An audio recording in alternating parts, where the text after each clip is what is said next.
우리 시간이 좀 그렇습니다. 그죠? 그래서 여러분 준비한 거, 요약한 거 발표 다 하려면 시간이 모자라고, 그래서 우리 4시까지는 마쳐야 되거든요. 4시 10분 전까지는 마쳐야 돼요. 1시간밖에 안 남았거든요. 그래서 목사님 강의만 해주시죠. 예? 강의만 해주시죠. 아니, 오늘 우리 나누는 거 해야 되는데. 예. 그래서 뭐 우리 교재, 우리 자아지투로 우리 공부 다 한 거고, 준비한 분들 간략하게 자기 공부하면서 느낀 점, 소감 말씀하시고, 지난번에 우리 사역자가 내년에 어떤 구상을 어떻게 했으면 좋을는가, 여기는 여러분들의 의견 수렴한다고 그랬잖아요. 그래서 뭐 어떤 거라도 좋습니다.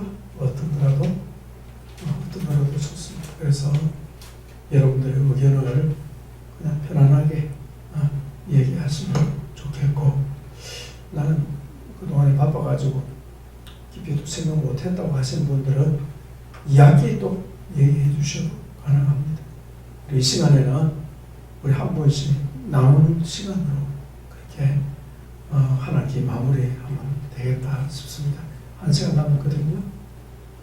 머리 막 박도 공부한다고 해서 되는 게 아니고 오늘 우리 덥지만 잘 갔다 왔습니다. 그죠? 예. 나누도록 하겠습니다. 지난번에 강선희 목사님은 율법주의 치유 요약하기로 했는데, 다 요약하려면 시간이 걸려서 그냥 강 목사님 느낀 점을 얘기하시면 좋겠고, 핵심적인 부분은 얘기하셔도 이렇게 요약하시면 좋겠고, 송사모님은 그리스도인의 소명, 그 다음에 비전에 관한 내용 간략하게 공부하면서 느낌을 얘기해 주시면 좋겠고, 김원희 집사님, 우리 박전사님 두 분은 이제 하고 나서 내년에 우리 사역 어떻게 했으면 좋겠다는 이 얘기를 좀 해주면 좋겠고, 다른 분은 소감하고 같이 얘기해 주시면 시간이 안 되겠나 싶습니다. 그럼 되겠죠? 예. 우리 강성규 목사님부터 먼저 보셨어요. 네, 율법주의란 무엇인가, 결론을 말하겠습니다. 율법주의의 또 다른 이름이 종교의 영이라고 배웠고요. 이 두 가지는 하나님을 대적하는 게 특징입니다. 하나님을 믿는 것이 아니죠. 어떤 종교 행위에 불과합니다. 율법주의 세력이 강한 사람일수록 열심이 있고, 자기 열심을 통한 어떤 성취감과 또 인정받기를 좋아합니다. 그렇지만 이 사람들은 남이 알아주지 않으면은 인정받지 못하면, 너 잘했어, 당신 잘했어요 라고 안 해주면은 시험에 잘 든답니다. 자신을 점검합시다. 매우 도덕적인 사람일수록 율법주의 세력이 더 강하고요. 완벽주의나 자존심이 강한 사람, 실수를 용납하지 않는 사람, 이런 사람은 자신 또한 실수하지 않으려고 무척이나 노력하며 안간힘을 쓰는 사람이죠. 마치 하나님께서 모터가 달린 배를 바다에 딱 띄워놓고 너 이 배 타고 건너가라 해도 아닙니다. 나는 내가 노를 저어서 가야 됩니다. 그래야 성취감이 있고 남들이 당신 정말 멋져 잘했어요 라는 소리를 들을 수 있고, 또 배를 열심히 노를 저어서 건너지 못하는 사람에 대해서는 야 봐봐 나는 하는데 왜 너는 못해, 이렇게 또 정죄하고 남을 판단하는 그런 것들이 다 율법주의가 강한 자의 특징입니다. 저는 이제 지난주에 건강한 자와 경계선에 대해서 제가 이제 한 번 더 훑어보고, 건강한 자를 위해서는 첫 번째로는 자기 경계선이 분명해야 된다. 그리고 이 자기 경계선을 잘 지키기 위해서는 지혜롭게 거절하는 방법을 좀 훈련할 필요가 있다. 부드러운 거절. 그다음에 적당한 높이의 어떤 경계선이 있어야 된다. 상황에 맞는 그런 경계선과 자기 개방과 자기 지킴이 필요하다.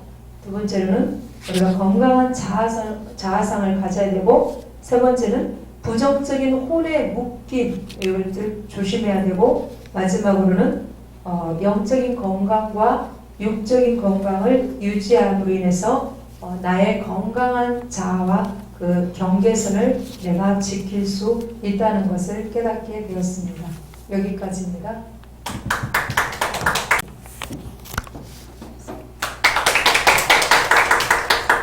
제23장 성도의 자기 소명과 비전입니다.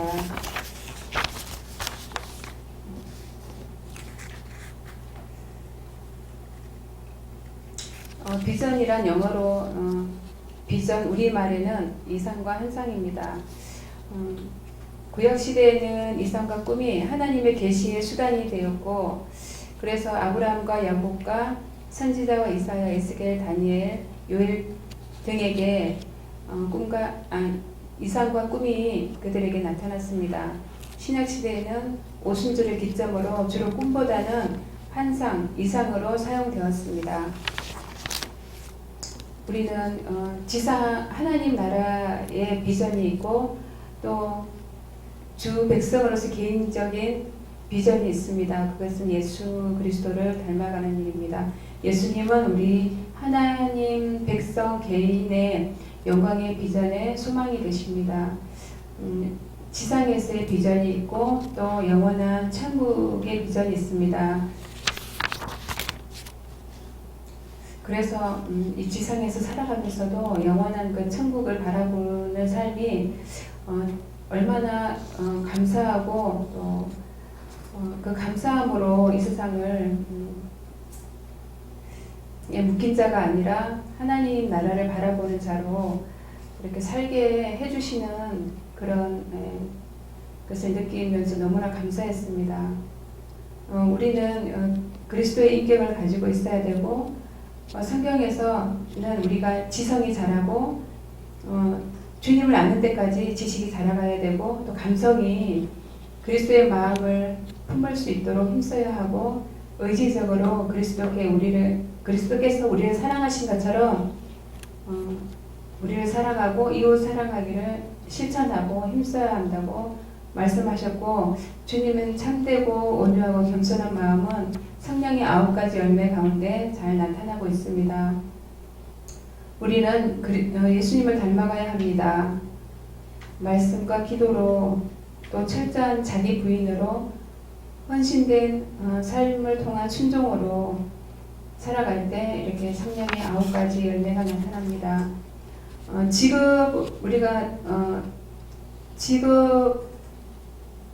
직업으로서의 사명이 있고 또 사역을 위한 부르심이 있는데, 우리는 제사장, 왕, 선지자직 이렇게 3가지를 가지고 있습니다.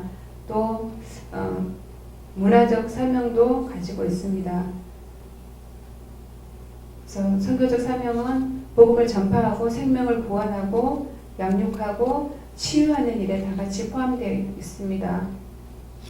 우리는 문화적 사명을 통해서 그리스도인으로서의 그 직업을 하나님 안에서 하나님이 저에게 주신 그 직업 소명을 따라가야 하는데, 사도 바울에게 주셨고 또 바울에게도 또 브루스길라와 아굴에게도 주셨습니다.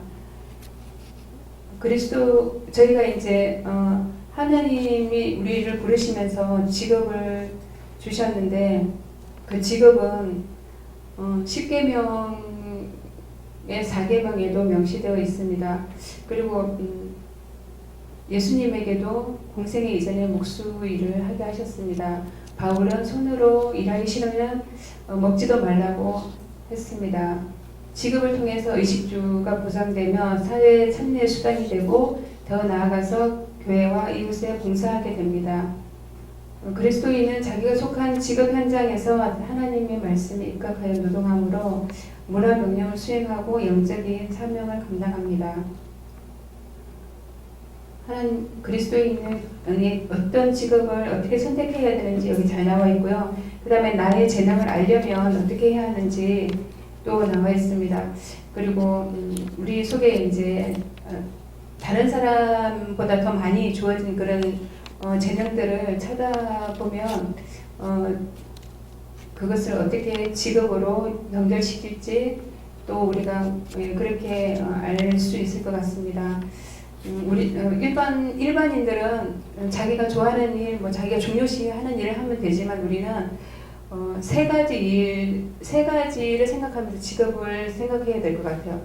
일단 우리가 사회에서 직장인으로서의 그 직업과 그 다음에 우리가 유대인처럼 또 바울과 브루스길라와 아울굴라처럼 자신들이 손으로 할 수 있는 일, 유대인들은 꼭 손으로 할 수 있는 일을 하나 이렇게 배워서 유사시에 자기 직업을 사용할 수 있게끔 그렇게 배운다고 하더라고요. 그래서 유대인들은 보석 세공업자가 옛날에는 많았다고 합니다. 왜냐하면 자기가 살던 곳에서 갑자기 쫓겨나면 가장 빨리 자기의 그 재산들을 챙겨서 떠날 수 있는 그런 직업을 많이 선택했다고 합니다. 그래서 우리도 그리고 교회에서 봉사하는 일과 또 일반 직장인으로서의 직업과 이것이 다 하나가 되면 좋겠지만 그렇지 않아도 유사시에 정말 직업이 어떻게 될지 모르는 그런 상황이면 손으로도 할 수 있는 그런 일들을 하나씩 했으면 좋겠습니다. 가지고 있었으면 좋겠습니다. 그리고 이제 자녀 양육 문제로 이제 우리 특히 여성들은 그 직업에 대한 그 소명에 그 문제점이 많고 일반 직장에서도 남자 직원하고 여자 직원하고 있으면 여자 직원은 언젠가는 그만둘 사람 자기가 그냥 자리만 차지하고 월급만 받다가 그 회사에서 주어지는 혜택만 받다가 그만둘 사람으로 인식하는 경우가 많은 것 같습니다. 가끔 임원 가지고 오르시는 분도 있지만 그분들은 정말 대단한 분이라고 저는 생각합니다. 그건 하나님 은혜가 아니면은 여러 가지 방해 때문에 이룰 수 없다고 생각하고요. 우리가 자녀 양육에 대해서 굉장히 중요하고 그다음에 전문성이 사실 필요하고 모세를 키운 그 요괴배처럼 우리가 영적인 하나님의 자녀로 우리 자녀들을 키워야 되는데 이제 대학교를 가고 고등학교 사춘기 들어서면 그 자녀들이 정말 제가 이제 애들을 키울 때도 내가 내 삶을 돌아볼 수밖에 없는 그런 신앙적인 그런 문제점들이 많이 나오는 것 같습니다. 그래서 우리가 자녀를 키울 때도 일단 교회에서 우리가 제대로 양육을 받고 하나님의 자녀로 잘 양육해서 키워내야 된다고 생각합니다.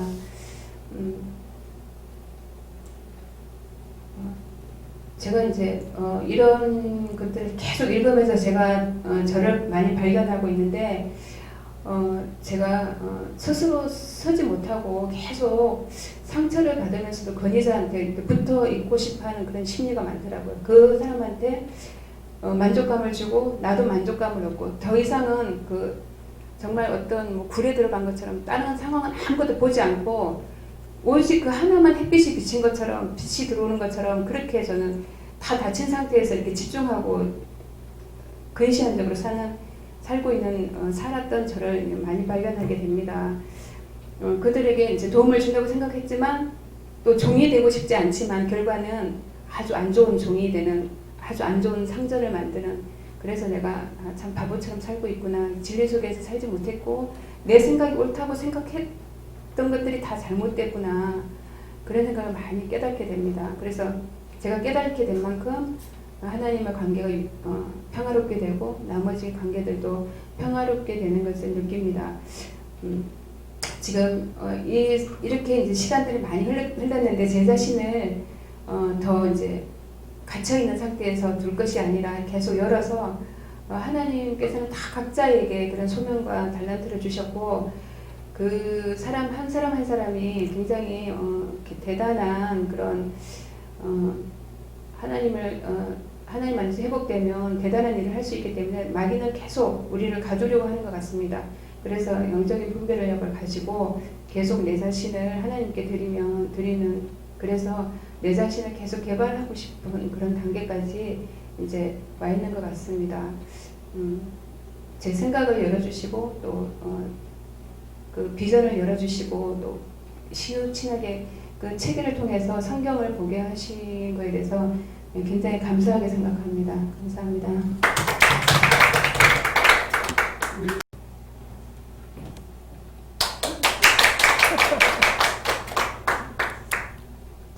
저번 주 뭐 했나 기억이 잘 안 나. 그러면 안 해도 됩니다. 그러면 나오라니까 무조건 나와야 돼. 한번 이렇게 웃어야죠. 너무 그냥 건강하게 있으니까 너무 저기 너무 웃긴다. 박수. 아니 저 처음에 볼 때하고 많이 달라지지 않아요? 저렇게 정직할 수가, 솔직히 할 수가. 많이 자유로워졌네. 자유로워졌나요? 아니 항상 이제 저도 많이 이렇게 자유해졌다고 또 많이 이렇게 치유가 됐다고 하지만 삶 속에서는 항상 저를 발견하면서 이게 막 올라오니까요. 뭐 또 가족들을 보면서 막 아니 갑자기 아무렇지도 않았다가 뭐 이렇게 확 올라오는 그런 것을 보면서 또 하나님이 또 계속 저를 또 치유하고 계시구나 그런 걸 또 많이 깨닫고요. 하여튼 제가 치유신학이 안 왔다면 어쨌을까 이렇게 생각하면 끔찍할 뿐입니다.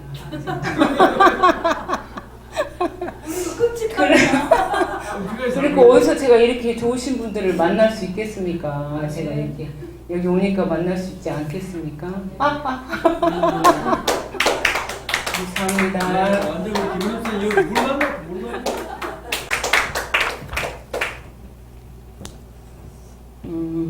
저는 이제 자유와 평화에 대해서 좀 생각을 했는데요. 자유와 평화가 그게 좋기는 한데 아무리 생각해도 어떤 사건 속에서는 그거는 아니었고요. 여기서 보면 자유의 개념에서 보면 그리스도인의 자유는 우리가 원하는 대로 행하는 자유를 의미하는 것이 아니라 우리가 마땅히 해야 할 것을 마음대로 할 수 있는 자유를 의미한다. 이 말씀이 사실은 되게 많은 것을 이렇게 시사하는데 우리가 교회 생활을 이렇게 많이 했지만 그동안에 또 묶여 있는 것도 많이 있었고 어깨너머로 오히려 성경에서 배운 지식보다는 어깨너머로 들은 그것이 진리인 줄 알고 따라갔던, 그러면서도 그것이 또 하나의 아까 율법에 대해서도 말씀하셨지만 율법처럼 내게 이렇게 쌓여져서 묶여져 있는 그런 게 좀 많이 있다는 것을 절감하면서 우리가 마땅히 해야 할 것을 마음대로 할 수 있는 자유를 의미한다.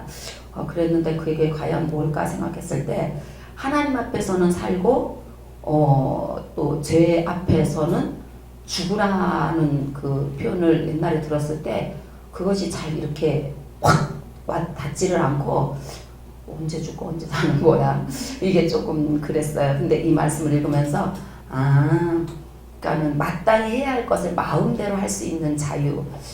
그러면서 이제 또 이렇게 믿음에 대해서 이제 생각을 했어요.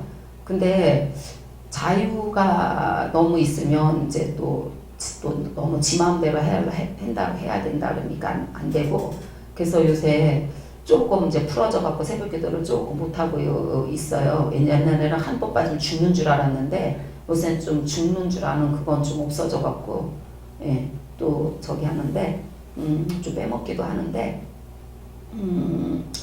제가 이제 이게 공부를 더 치유신학까지 오게 된 이유가 진리가 너희를 자유케 하리라. 그 말씀이 분명히 성경에는 있거든요.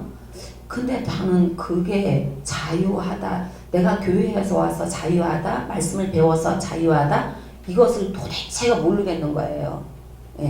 한 번도 그것을 이래서 이랬구나 그런 게 별로 없어서 성경에는 분명히 그랬는데 왜 나는 자유하지 못하고 진리가 너희를 자유케 하라 그랬는데 그 말씀이 도대체 뭔지 목사님이 가르쳐줘도 못 알아먹는 거예요. 분명히 가르쳐주긴 가르쳐줬을 텐데 저번에 우리 사모님 그렇게 말씀하셨죠? 가르쳐주긴 가르쳐줬을 텐데 내가 못 알아먹은 거라고. 근데 저도 아마 그럴 것 같아요.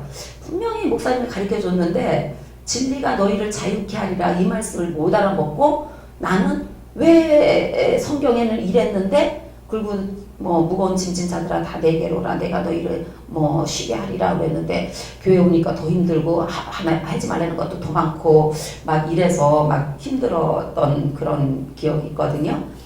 근데 이제 말씀을 자꾸 배우다 보니까 내가 그러니까 말씀에 없는 어깨너머로 배운 권사님들이 얘기한 거기에 묶인 것이 참 많았어요. 그래서 꼭 교회 와서 기도하지 않으면 저 사람 믿음 없는 거, 꼭 새벽 기도 와서 새벽 예배를 드리지 않으면 그 사람 믿음 없는 거. 근데 내 자신을 돌아보니까 꼭 그렇게 해서만 믿음이 생기는 게 아니고 말씀을 내가 좀 더 깨달아졌을 때 지난번에 무슨 말씀을 저기 했냐면 요셉에 대해서 한번 묵상이 되었어요.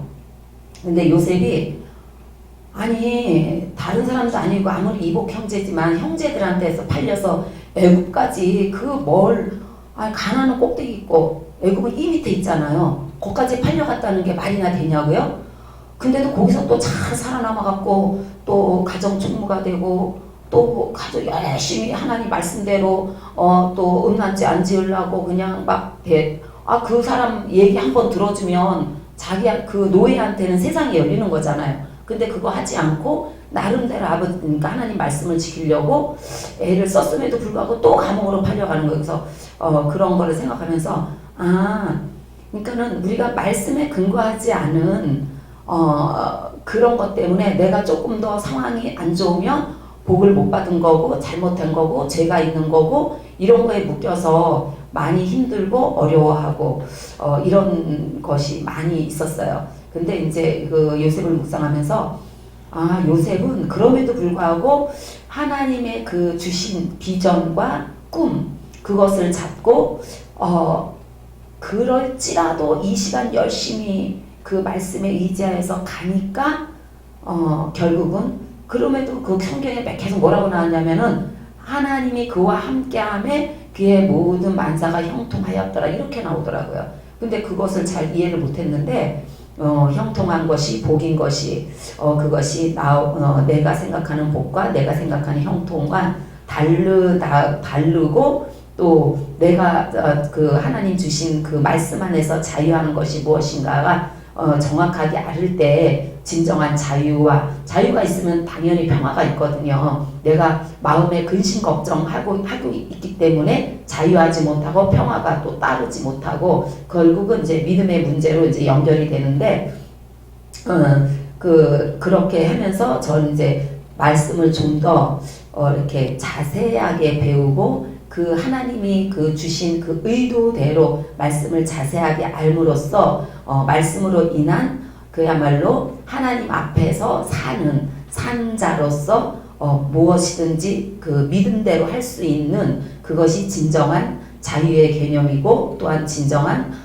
그 자유를 누릴 때 평화가 온다는 것을 다시 한번 또 깨닫는 기회가 되었습니다. 그래서 자유와 평화를 주신 목적이 있어요. 그러니까는 주의 백성이 하나님 나라의 평화와 자유를 누리도록 하기 위해서 그 자유와 평화를 주셨는데 아담이 범죄함으로써 모든 것을 잃어버려 썼잖아요. 근데 이제 그것이 예수 그리스도로 말미암아 십자가를 지심으로 다시 우리에게 자유와 그 진정한 자유, 그러니까 십자가로 인해서 우리에게 주신 그 말씀의 진정한 자유, 생명이 진정한 생명, 그것을 다시 주신 그 목적은 참 자유와 평화를 알지 못하는 이웃들에게 하나님 나라를 전하기 위해서이다. 이렇게 말씀하셨더라고요. 그래서 내가 그것을 진정으로 깨닫고 알 때에 내 속에서 진정한 기쁨과 자유와 그것을 내가 스스로 이제 그 말씀 안에서 누릴 수 있을 때에 또한 그것이 누가 말아 하지 않아도 내가 이제 자동적으로 옆 사람한테 하나님 안에서 누리는 자유와 평화를 증거하게 되는, 그래서 하나님께서는 그렇기 때문에 예수님께서 이렇게 우리에게 또 주시기 위해서 십자가에 달려 돌아가셨습니다. 그래서 우리가 모든 길은 로마로 통한다는 것과 마찬가지로 모든 것은 십자가로 통해서 십자가에서 진정한 자유와 평화가 주어진다고 생각합니다. 그래서 참 자유와 평화 회복의 길은 참된 자유와 평화를 주시는 진리이신 그리스도를 바로 알아야 되고, 둘째, 그리스도가 아닌 모든 것으로부터 해방되어야 하고, 셋째, 자신이 무엇에 매여 있는지 깨닫고 혼적인 묶임을 주의 이름으로 끊어버려야 됩니다. 또 넷째, 참된 자유인은 타인의 자유를 침해하는 일이 없도록 깨어 있어야 한다. 다섯째, 진정한 자유는 그리스도의 사랑으로 기꺼이 섬기는 종의 자리에 있어야 한다. 이러면서 우리가 진정한 자유를 하나님 앞에서 누리면서 그 자유를 옆 사람한테 또한 증거하고 자랑하는 저가 되기를 다짐하면서 생각합니다. 그렇게 생각합니다.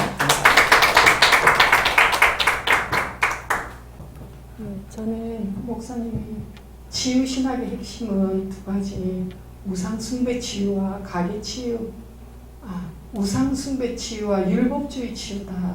이 두 가지를 거듭거듭 말씀하시는 그게 마음에 이렇게 다 각인이 되었어요. 그래서 정말 나에게 우상숭배의 죄악 그리고 율법주의의 죄, 이것을 많이 생각하게 됐어요.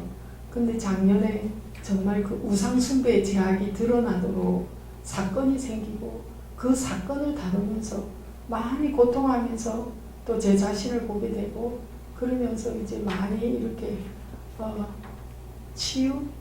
치유에 좀 되어가고 있어요. 근데 우상숭배의 문제는 예전에 알고 있었는데 그걸 많이 다뤘는데 그래도 참 많이 해결됐다고 그랬는데 그게 아니더라고요. 그래서 하나님께 받은 은혜가 너무 중요하지만 그 은혜를 유지하는 것, 지속하는 것, 그게 너무나 중요하다는 거 알고 있죠. 알고 있지만 정말 된 줄 알고 착각하는 저를 다시 한번 발견하면서 정말 하나님 앞에 날마다 겸비한 마음으로 엎드리고 간구하고 정말 그래야 되겠다, 이런 마음을 많이 가지게 됐어요. 그 율법주의는 도덕적이고 완벽주의인 사람이 강하다고 하는데 제가 그런 사람이었어요. 제가 아주 도덕적이고 예의 바르고 뭐든지 이렇게 아주 반듯해야 되는, 좀 뭔가 반듯하지 않고 뭐 말이나 어떤 그 태도가 좋아 보이지 않으면 그 마음에 싫어하는 마음이 생기고 그랬어요. 그래서 제가 얼마나 예의를 중요시하냐면 우리 아이들한테도 예절 교육을 얼마나 철저히 시켰는지 모릅니다. 막 절하는 것부터. 근데 아이들이 전혀 이런 걸 모르더라고요.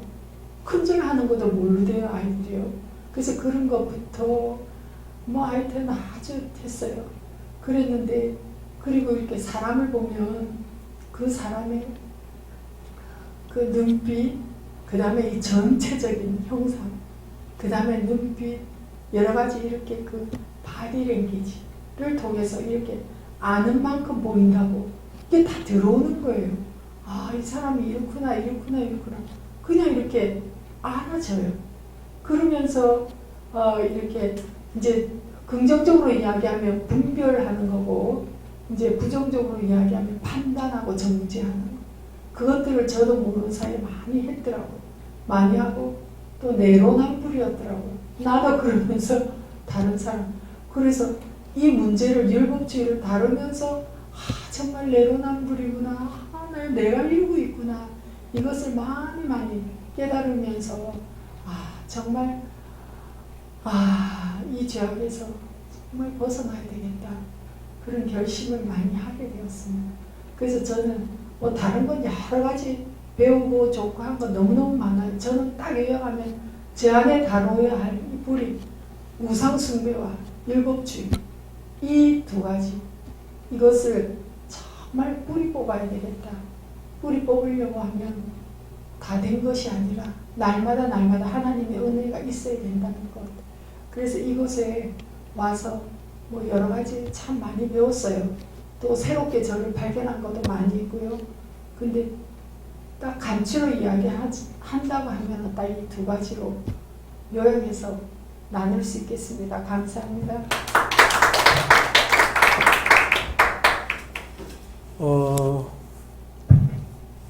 어쨌든 오늘 시간 너무 잘 가서 좋습니다. 네, 우리 또 논문팀은 또 2차 또 있습니다. 자, 오늘 책 볼 때도 말씀드렸지만은 하나님의 진리는 한꺼번에 다 안 들어옵니다. 서서히 배어 들어오죠. 깊이와 너비가 달라지는 거죠. 예. 자유라고 했는데 자유. 사실 전통적인 교회에서는 거의 자유라는 개념을 잘 안 다룹니다. 예. 왜요? 거의 율법주의에 매여 있기 때문에요. 율법주의가 뭔지 몰라요. 예. 근데 자유는 성경에서 말하는 자유로 그 영적인 자유죠. 영적인 자유. 영적인 자유. 영적인 자유는 일반적인 자유도 다 포함합니다. 자유는 죄로부터의 자유입니다.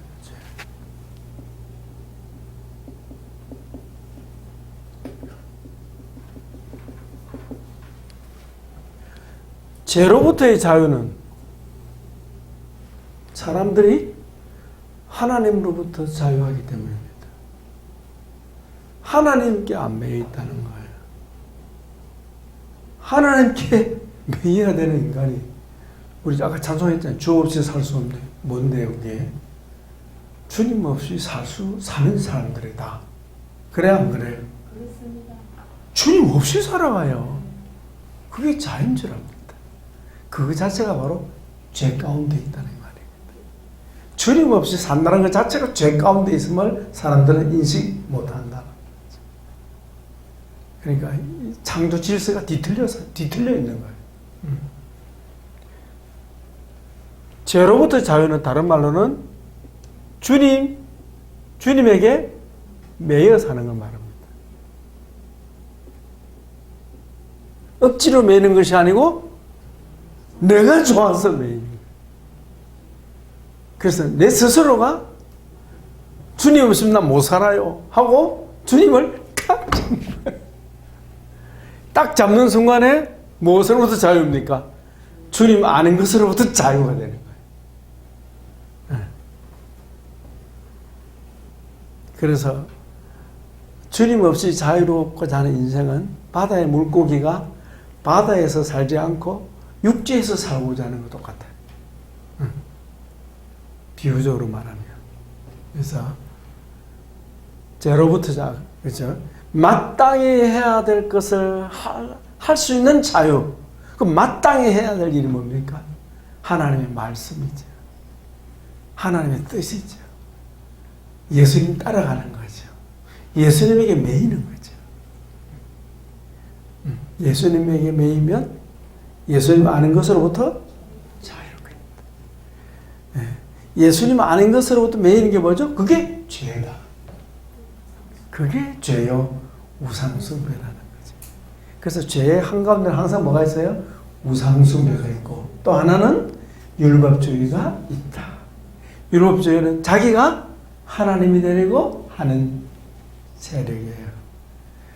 우상숭배는 자기 아닌 무엇 대상을 하나님처럼 믿고 따르는 것을 말하는 거죠. 그 정도로 하고, 예.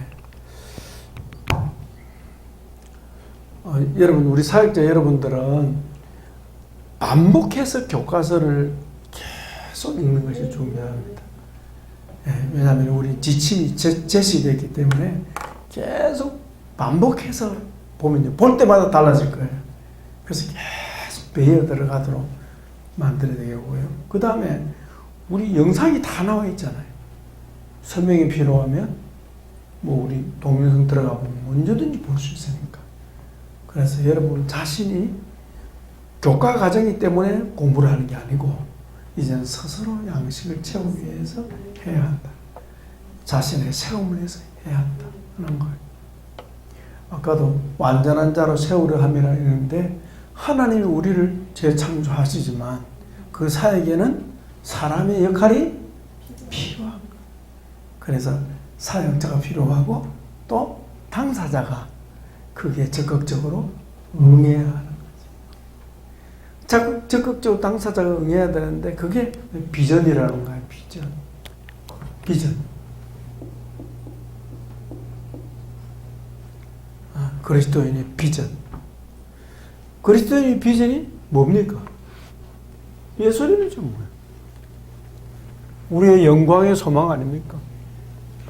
비전이? 소망이신 그리스도 아닙니까? 비전이 있습니까? 이 말은 예수님을 향하여 달려가고 있느냐, 이거 같은 말이죠. 삶의 목적이 예수님이 맞느냐, 삶의 목표가 예수님 맞느냐, 예수님 향해 가고 있느냐. 가고 있는 사람은, 이 사람은 제대로 길을 제대로 잡은 사람이야.